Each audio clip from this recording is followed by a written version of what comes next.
Have you ever found yourself sitting in like a corporate strategy meeting or maybe just watching the news about local laws changing, and you suddenly get this really overwhelming sense that the whole operating system of our society has just been swapped out? Yeah, like someone quietly changed the source code while we were all sleeping. Exactly. You look around and you realize that all the traditional metrics we used to rely on, right? Objective data, uh, measurable merit, strict logic, they all seem to have been completely replaced by this new culture that prioritizes emotional safety and psychological control above literally everything else. Right. It's a fundamental shift. And if you are someone who, you know, actively tracks these cultural shifts within the manosphere, or if you're just a learner trying to untangle the hidden architecture of how our modern institutions got captured, you were really going to want to lock in and give us your full attention today. Yeah, because before we even begin to unpack the sheer scale of this argument, do us a quick favor, hit the like and subscribe buttons right now so you never miss one of these deep dives. It really helps this show. It does. So today, our deep dive is centered entirely around this explosive new 2025 ebook by Conrad Raker. It is titled Womansplaining: Why Women Are Emotional Terrorists, Authoritarian, and Driven by Power and Unearned Status. It's a massive title for a massive book. For sure. And to fully grasp the controversial nature of the concepts we're about to explore, I highly urge you to check out Amazon Kindle and Google Play Books to actually buy the book for yourself. Yeah. You're also going to want to follow the author at Conrad Riker on his Substack to keep up with his ongoing cultural commentary. Yeah, you really need the primary source here. Because to lay the groundwork, Riker's text operates as this highly provocative, deeply systemic manifesto. And it's explicitly aimed at red-pilled men who are seeking to understand the underlying code of modern cultural dynamics. And his central thesis is just, it's uncompromising. Utterly. He posits that Western civilization is currently undergoing a structural collapse from within. But he attributes this collapse not to, foreign adversaries or traditional economic failures, but to a vast psychological and demographic takeover. Yeah. He argues that our foundational institutions have been comprehensively captured by what he calls female-coded leftism, effectively migrating society away from a male-coded baseline of meritocracy and objective truth, and pushing it into this female-coded paradigm of emotional authoritarianism.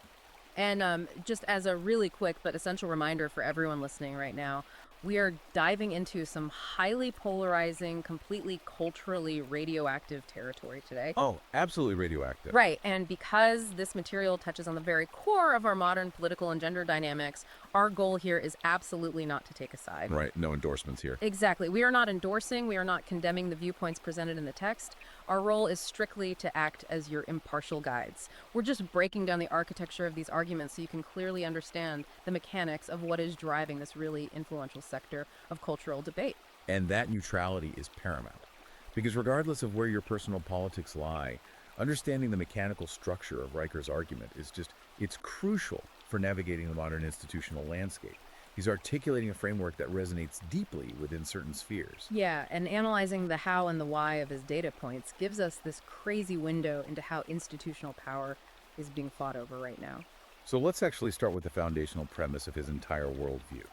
The text argues that the Western world is capitulating to a psychological regime he calls maternal totalitarianism. Or the hive queen mentality. Right, the hive queen.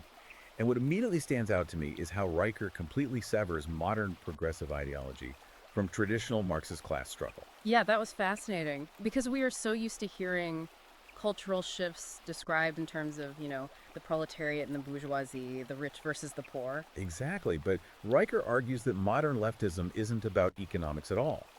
He suggests that what we currently label as progressive ideology is actually maternal instinct that has just gone completely feral. Feral maternal instinct. It's such a striking phrase. It really is. And he introduces this specific psychological framework called the infant predator schema. Okay, break that down for us. So, according to this paradigm, when women, particularly those who the text describes as having repressed their biological maternal drives in favor of careerism or ideology, when they achieve institutional dominance, they unconsciously reorganize their environment to mirror a nursery. A nursery. Yeah. They split the world into two distinct, non-overlapping categories. First, you have the infants. These are the protected classes, perceived minority groups, or literally anyone claiming victimhood. And in the maternal framework, the infant requires what? Endless equity? Endless equity, absolute protection from any discomfort, and they are systematically absolved of all personal responsibility. So if I'm understanding the architecture of the schema correctly, the other half of that equation isn't just an adult or a peer. The text frames them as an active threat. Precisely. The other category is the predator. And in this worldview, the predator is typically male, traditionally meritocratic, and highly driven by objective achievement. Wow. Because the maternal instinct is biologically wired to fiercely protect the infant from the predator, that high-achieving male has to be aggressively managed. Right, so he gets taxed, socially shamed, burdened with collective guilt, and subjected to all this intense bureaucratic control. Exactly. The argument is that our institutions are just no longer designed to produce excellence. They're designed to neutralize the predator to soothe the infant. And what makes this argument really difficult to just brush aside as some abstract internet theory is the specific institutional data he pairs with it. Like, he brings up the 2017 James Dimore Google memo fallout. Yes, he spends a lot of time deconstructing that. For those who don't remember, Dimore was a Google engineer who circulated this internal document. And he was basically suggesting that biological and psychological trait differences might play a role in the gender disparities we see in tech, rather than it being solely the result of, like, top-down systemic discrimination. Right. And the author notes that Dimore's memo used incredibly measured language. He cited peer-reviewed academic research, and he actively invited open debate to improve the company culture. But he was summarily fired anyway. He was. But the specific data point that Riker zeroes in on is that 94% of the official internal complaints filed against Dimore came from female employees. That 94% statistic is the absolute linchpin of his analysis on corporate capture. The text views this not as standard HR policy enforcement, but as a synchronized collective immune system response. Like a hive mind. Exactly. Yeah. The underlying argument suggests that almost no male engineers felt the need to submit a formal bureaucratic complaint to shut down the discourse. Instead, the female employee base mobilized as a hive mind to excommunicate an outlier.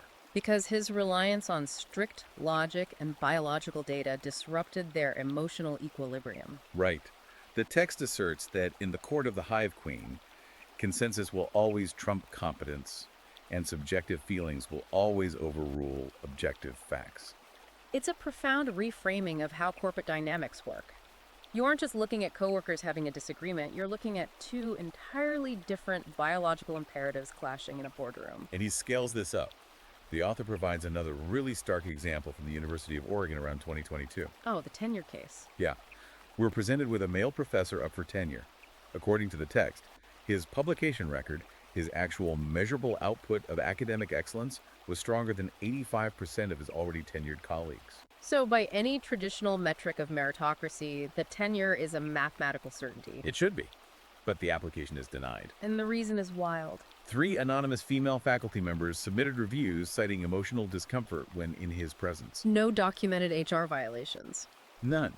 No allegations of misconduct, no breach of university policy. His entire career trajectory was halted entirely by the subjective feeling of discomfort. Which perfectly illustrates the transition from a male-coded institution to a female-coded one. Because in a male-coded system, discomfort is totally irrelevant to the production of high-level academic work. Right. But in a female-coded system, emotional comfort is the primary deliverable. That makes the academic work secondary. And the text scales this dynamic up from the university campus to essential civic infrastructure. He brings up a really revealing case out of Portland. The roundabout. Yeah. Riker details this city council meeting where a male urban planner presented a highly detailed, data-backed proposal. He demonstrated that installing a roundabout at a specific intersection would mathematically reduce traffic accident rates and save lives. A purely objective, engineering-based solution. Exactly. But the outcome of that meeting perfectly encapsulates the infant predator schema in action. A female citizen stood up and testified that the concept of roundabouts made her feel anxious. That she didn't feel safe navigating them. Right. And based on that emotional testimony alone, the city council scrapped the engineering plan. The woman experiencing anxiety is immediately categorized as the infant requiring protection. From the harsh, unfeeling reality of the data-driven engineer, who is cast as the predator, engineering was literally replaced by emotion. Now, when you look at how this dynamic plays out in a city council meeting or a university tenure board, it forces us to ask a question. How is this compliance actually enforced on a daily basis? Right. How does an entire institution learn to prioritize anxiety over engineering. The author posits that this isn't achieved through formal policy, it's enforced through a highly evolved social weapon. Which brings us to a fascinating framework the author introduces. He calls it the GSR triad. Gossip, shame, and rally. Yes. The text asserts that female relational aggression is not some modern cultural invention, but a deeply ingrained evolutionary adaptation. The logic presented is that in ancestral hunter-gatherer environments, women generally could not compete with men in terms of raw physical violence or direct confrontation. Right, so to ensure their survival and the survival of their offspring, they had to develop these highly sophisticated, covert social networks. They learned to manipulate group opinion, secure vital alliances, and orchestrate the exile of perceived threats without ever having to throw a physical punch. And Riker's core argument here is that this ancient evolutionary survival mechanism hasn't disappeared. It's just been imported and heavily weaponized in the modern corporate office and the digital public square. And he meticulously breaks down the mechanics of this GSR triad. The first phase is gossip. But the author stresses that this is not just idle breakroom chatter, it's a systematic intelligence gathering operation. Building invisible emotional dossiers. Exactly. In private Slack channels or group texts, they're tracking a male colleague's tone of voice, analyzing his eye contact, policing his casual jokes, just constantly auditing his vibe for any signs of non-compliance with the maternal narrative. And once that dossier is built, the second phase activates, which is shame. Right. This is the public call-out in a meeting or the formal HR complaint. And the critical distinction the author makes is that the shame phase is almost never about actual rule-breaking or objective failure. It's almost exclusively framed around tone, delivery, or the ultimate trump card, making someone feel unsafe. Which naturally triggers the final phase, rally. This is the mobilization of the swarm. And the text describes how the hive mind isolates the target so swiftly and completely that no one else in the organization even dares to step forward to defend him, purely out of self-preservation. Because to defend the target is to immediately become the next target of the swarm.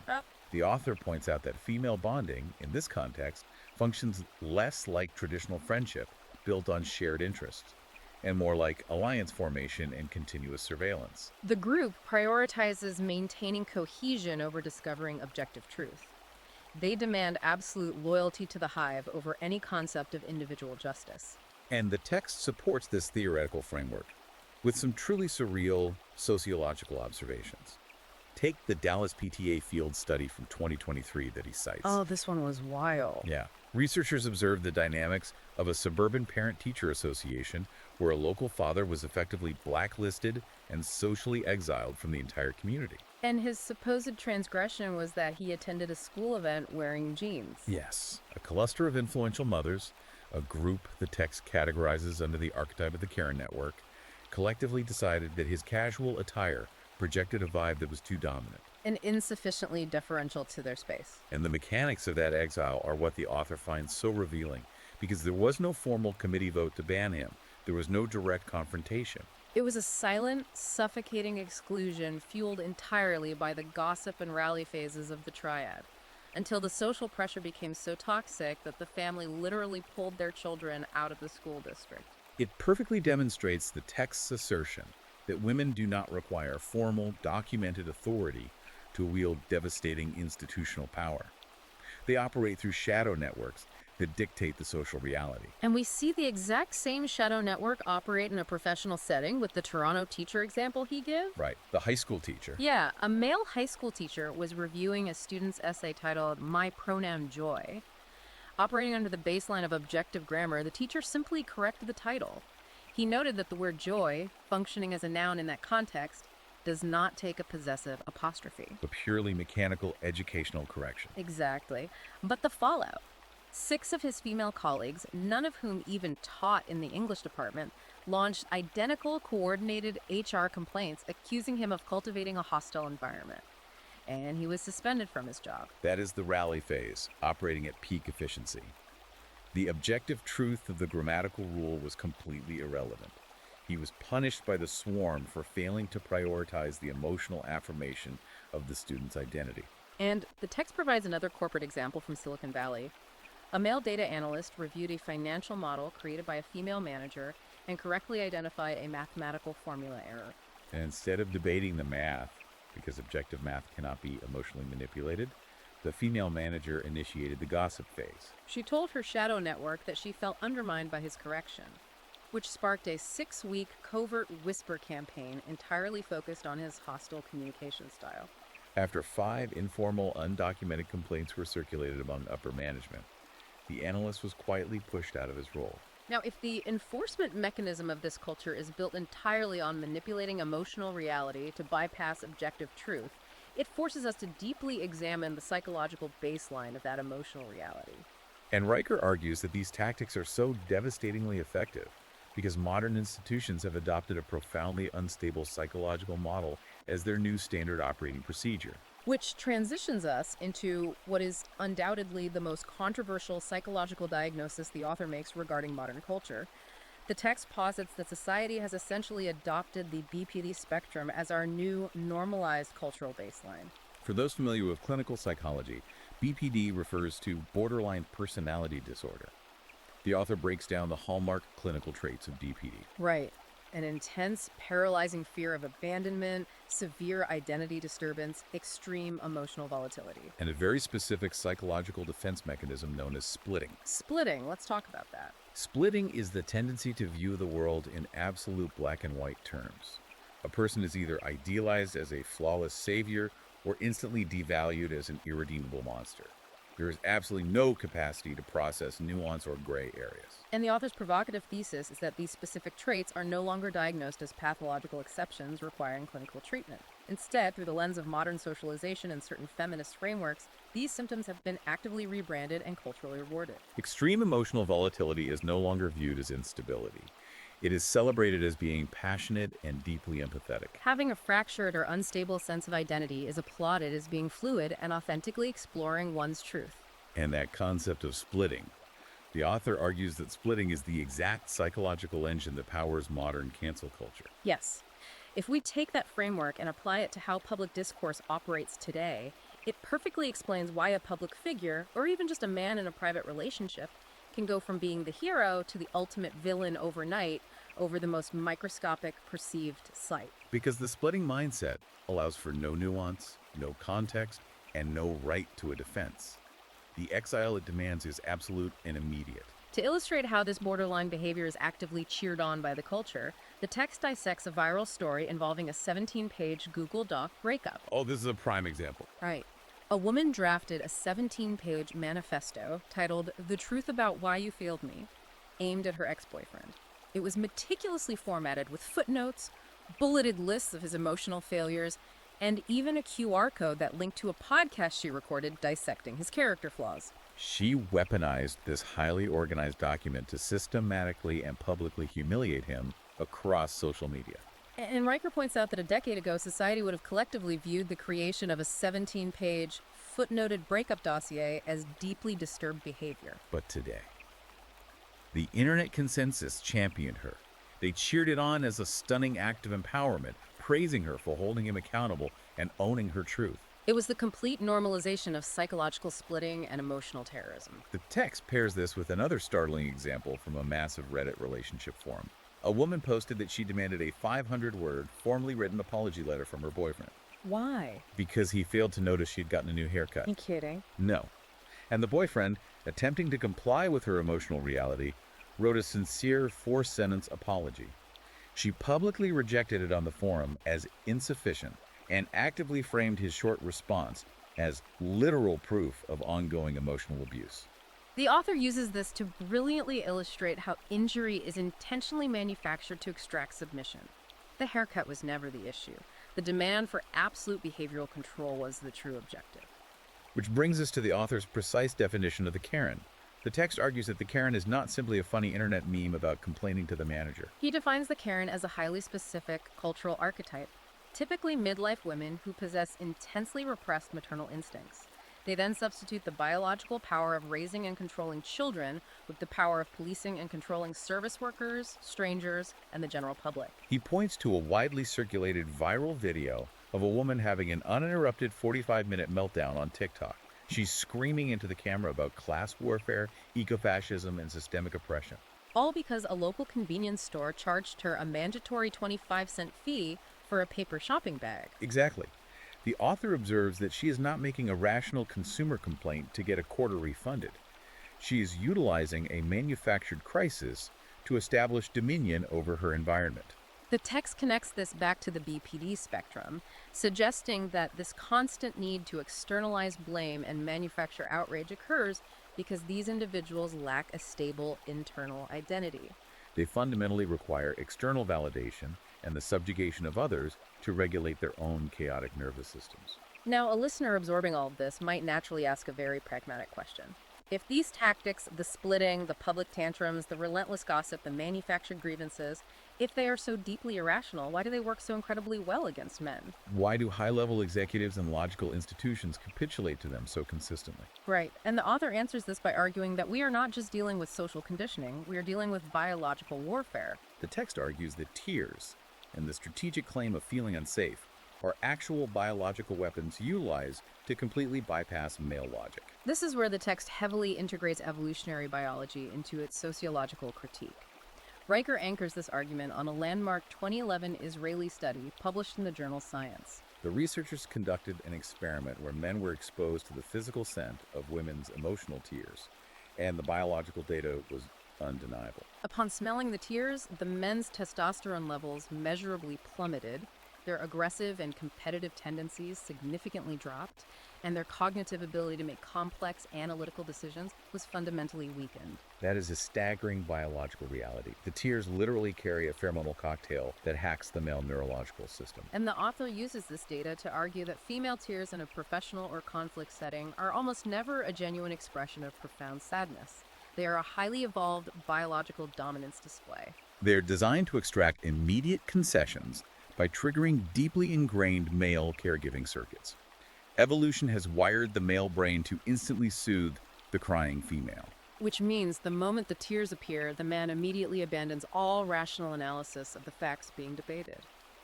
Building upon that biological hack, the text details a corresponding linguistic weapon, the phrase, "I feel unsafe." The author cites internal data indicating that the usage of this specific phrase in corporate HR meeting minutes has spiked by an astonishing 400% in recent years. The text categorizes "I feel unsafe" as a linguistic kill switch. It's deployed to instantaneously paralyze debate or dissent because it fundamentally changes the rules of engagement. The user of the phrase is never required to provide a single shred of objective, verifiable evidence of a physical or professional threat. The mere declaration of their subjective, internal feeling of unsafety becomes an indisputable mandate that HR must act upon. And the examples the text provides of this kill switch in action are almost hard to believe, yet they're fully documented.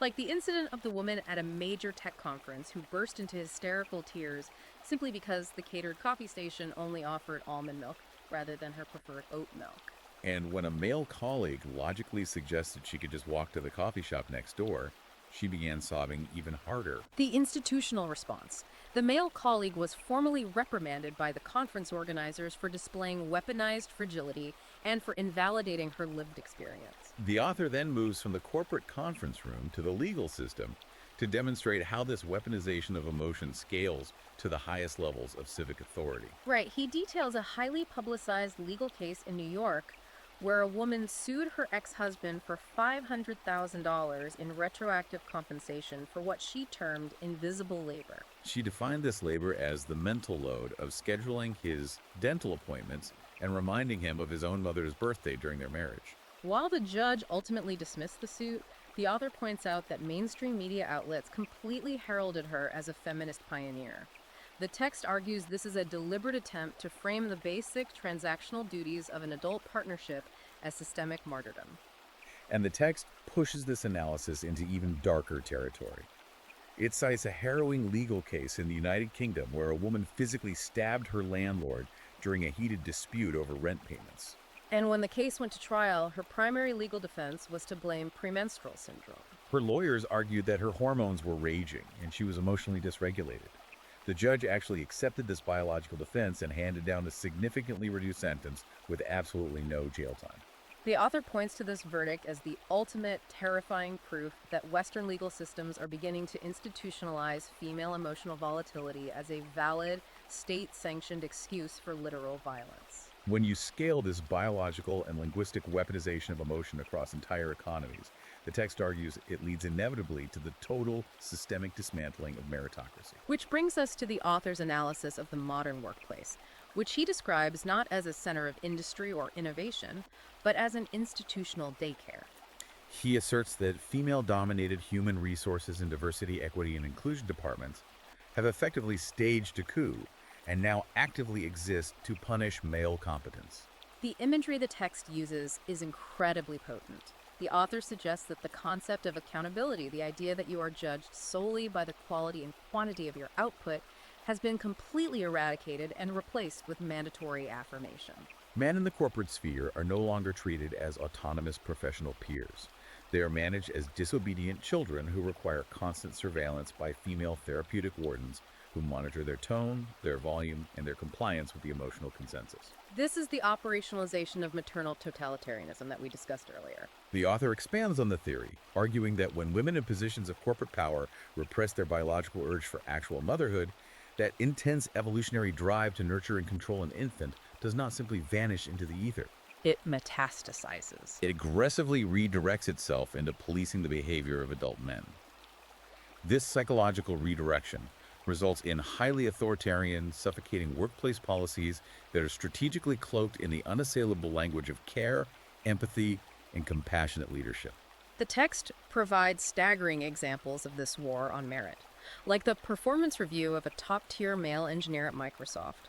By every objective metric, he was the most valuable asset on his team. He possessed the highest code deployment success rate in his entire division. Yet he was severely penalized during his annual review, directly impacting his compensation. Why? Because he politely refused to cry and share his deepest vulnerabilities during a mandatory corporate healing circle organized by HR. He was officially reprimanded for lacking emotional attunement. The actual functional code he wrote to generate revenue for the company was deemed entirely secondary to his refusal to emotionally submit to the group. And then the author demonstrates how this therapeutic model destroys civic efficiency as well. He cites a municipal policy change in Austin, Texas. Right, where the city government entirely replaced traditional metric-based performance reviews for its staff with mandatory feelings check-ins. The stated goal was to foster a more inclusive and emotionally supportive government culture. But the tangible, measured outcome of this shift, a catastrophic 19% drop in city worker productivity within a single fiscal year. The author argues this is empirical proof that the moment you replace objective standards of excellence with subjective emotional narratives, actual competence becomes irrelevant, and the systems we rely on begin to structurally fail. And the institutional capture reaches levels of absolute absurdity in an example out of Ontario. A male library worker, employed to read to children, was abruptly fired for reading Dr. Seuss's classic book Green Eggs and Ham aloud during a staff team-building exercise. The justification. A female HR manager filed a formal complaint stating that the persistent rhythmic rhyming of the book was emotionally triggering and induced severe anxiety for her. A man lost his livelihood over the cadence of Dr. Seuss because the subjective anxiety of a female manager outweighed his right to employment. To understand how these HR departments justify these actions, the text highlights leaked internal training documents from Google. According to the author, these documents explicitly trained employees to view the very concepts of logic and objective data as inherently white patriarchal constructs designed to uphold oppression. This specific framing is central to the author's entire thesis. He argues that female-coded leftism is actively, intentionally seeking to dismantle the trivium. The classical educational foundation of grammar, logic, and rhetoric. Exactly. They must destroy the trivium because objective reality is the natural, unyielding enemy of emotional manipulation. By successfully labeling data and logic as tools of patriarchal oppression, they effectively insulate their emotional control systems from any rational critique. You cannot argue against them using facts, because they have declared facts themselves to be unethical. And the author doesn't just confine this diagnosis to the HR department or local city councils. He scales this entire architectural framework up to explain the macro-level fall of nations. The text makes an incredibly sweeping, radical argument that female suffrage and the subsequent feminization of state policy is actively and demonstrably destroying the foundations of Western civilization. It is a breathtakingly stark macro-political view. The author argues that the moment women gained majority voting power, the fundamental purpose of the government began to shift. The electorate began voting to functionally transform the state into a surrogate womb. This means consistently electing politicians, enacting sweeping policies that prioritize the absolute elimination of risk over the necessity of innovation. It means substituting the concept of earned merit with universal basic income, the ultimate unearned provision. In this framework, the feminized maternal state inherently punishes independence, taxes self-reliance, and seeks to systematically transform all strong, autonomous citizens into dependent infants who rely on the state for their very survival. To empirically back this up, the text contrasts male-led states with female-led states. The author points heavily to Sweden, a nation almost universally heralded by progressive media as the ultimate feminist utopia. However, the text claims that beneath that utopian branding, Sweden is suffering from skyrocketing violent crime rates, fracturing social cohesion, and a national parliament that is routinely paralyzed by emotional crying fits and performative walkouts by its female members. He sharply contrasts this chaotic reality with countries like Hungary and Poland, which he describes as maintaining male-led stability, enforcing strong, unapologetic borders, and actively fostering rising birth rates through traditional family incentive structures. To explain the profound cognitive dissonance often displayed by modern progressive women advocating for these policies, the text introduces the concept of the female mask. The author describes this as the inherent duality of women performing extreme, highly visible public virtue while simultaneously practicing intense, unyielding private cruelty. For instance, he paints the picture of a prominent social media influencer sobbing on an Instagram live stream about the existential dread of climate change and the need for collective sacrifice, while her own private jet idles on the tarmac behind her, preparing to fly her to a luxurious vacation in Bali. The author argues that the relentless public performance of empathy and victimhood acts as an impenetrable shield. It grants these women complete social impunity for their deep private selfishness and their ruthless relational aggression toward men. The text even attributes major industrial catastrophes to this cultural shift. The author controversially blames the Boeing 737 AX tragedy on what he calls the emotional veto culture that had infected the company's engineering divisions. He claims that senior male engineers repeatedly raised urgent, data-backed warnings about the fatal flaws in the flight control software. However, these warnings were deliberately dismissed by management because sounding the alarm was viewed as disrupting the harmony of the team and creating an unsupportive environment. So in the author's view, commercial airplanes literally fell out of the sky, killing hundreds of people, because prioritizing emotional comfort over harsh, unyielding engineering facts had become the dominant corporate norm. And to demonstrate how deeply this ideology is being seeded into the future, the author returns to Sweden for a chilling example regarding children. He describes a state-funded Swedish preschool that completely banned the use of the words boy and girl on its campus. The teachers were strictly mandated to refer to all children using a newly invented gender-neutral pronoun, hen. The text views this not as a progressive, inclusive educational milestone, but as blatant ideological grooming and psychological colonization. It is the ultimate manifestation of the maternal state utilizing its power to force objective biological reality to bend to its subjective emotional needs, starting with the colonization of the youngest, most malleable minds. So after laying out this massive, systemic, ruthless architecture of institutional capture and civilizational decline, what does the author actually tell his red-pilled readers to do about it? He doesn't just leave them with a diagnosis, he offers a highly specific, radical solution he calls praxa. Riker's concept of praxa demands a total, uncompromising paradigm shift for men. The very first step of praxa is the absolute cessation of participation.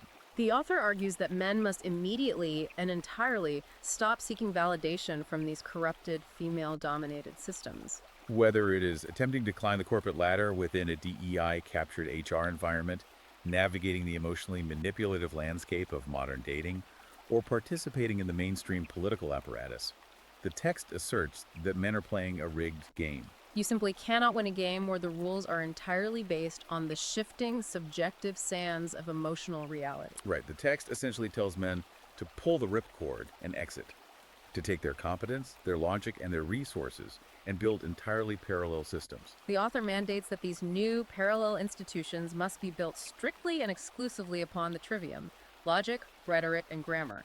He urges men to aggressively reclaim objective truth as the only acceptable metric, to reward merit relentlessly and without apology. And above all, to refuse to ever apologize for simply possessing male traits. The core message of praxa is to stop letting weaponized tears hack your biological neurology. demand empirical evidence for every claim of unsafety, and completely reject the collective historical guilt that this hive queen culture attempts to systematically force onto your shoulders. It is, without question, a profound and absolute rejection of the current Western social contract. The author is actively advocating for a form of intellectual, economic, and institutional separatism. He envisions a future where men rebuild the robust foundations of classical Western civilization in total isolation from what he perceives as the destructive, feral maternal instinct that has currently hijacked the operating system of the modern world. Let's take a breath and synthesize the incredibly intense intellectual journey we've just been on. We have completely unpacked the systemic worldview presented in this text. A perspective that looks at the architecture of the modern world and sees an epic, silent, and total war between male-coded logic and feral maternal instinct. We've explored the infant predator schema that reorganizes our institutions, the deeply ingrained evolutionary warfare of the gossip, shame, and rally triad, The normalization of the BPD spectrum as our cultural baseline, the biological hack of crybullying, and the ultimate civilization-level war on merit. and again, to reiterate our show's neutral stance as we conclude, our goal today was simply to map the architecture of this highly influential text within the manosphere. We are impartially reporting on the contents to help you understand the frameworks being debated. Absolutely. Now, before we wrap up, we always like to leave you with a final, unmentioned thought to ponder that builds on the source material we've just explored. Here is a provocative question to chew on regarding the author's ultimate solution of praxis. The text advocates for men to exit the current system and build purely logical, parallel institutions based solely on the strict adherence to the trivium, completely stripping away all emotional influence and maternal dynamics. But if human beings are, at our biological core, inherently social, chemical, and emotional creatures, creatures that literally evolved to respond to pheromones and social bonding, is a purely logic-driven, emotionless institution actually sustainable over multiple generations? Or would such a rigid system, completely devoid of empathy and emotional cohesion, eventually fracture under the immense weight of its own suppressed human nature? It is a complex paradox regarding the reality of human behavior that is well worth mulling over. That is a phenomenal question to think about as you process all of this. If you want to dive into the raw source material yourself, read the specific data studies he cites, and understand the full, unvarnished scope of these highly controversial arguments, you absolutely must check Amazon Kindle and Google Playbooks to buy the ebook. Womansplaining: Why Women Are Emotional Terrorists, Authoritarian, and Driven by Power and Unearned Status.